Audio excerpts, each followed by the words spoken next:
Want to know how you know you are an international sensation? The locals remake a popular hometown dessert in your honor. In anticipation of President Barack Obama's visit today, Canadians have adapted a popular deep-fried pastry called the beaver tail. They have topped it with whipped cream and chocolate drizzle in the shape of an O. President Obama was presented with one looking similar to this after making a surprise stop at a bakery in Ottawa today. Seems to me there are two bits of news here. Number one, Canadians have totally one-upped us on the bear claw. The beaver tail? And Canadians totally have president envy. I love that. First, though, it is time for a couple of holy mackerel stories in today's news. You know who loves President Obama? Canadians. If we ever wanted to annex Canada, it would probably be our best shot right about now. Because if Obama asked right now if we could annex them, I'm not sure they would feel like they could say no. The American president arrived in Ottawa today on his first trip abroad. The Toronto Star reports that thousands of American flags greeted him. Canadians wearing Obama T-shirts, Canadians with signs that said, "Yes, we Canada."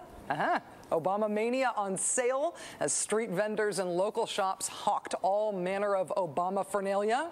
There were bus trips organized for Canadians who lived in neighboring cities. There were rallies at churches. There were celebratory concerts. You know, despite differences on NAFTA and Afghanistan and all sorts of stuff, our president was received rather more than well. Now, it used to be sort of a tradition that the American president's first trip abroad would be to Canada. George W. Bush changed that tradition when he decided to go to Mexico as his first trip abroad instead. It was not until after George W. Bush was reelected in 2004 that he dared venture north of the border. Remember how that went? Bush was greeted by thousands of Canadians as well.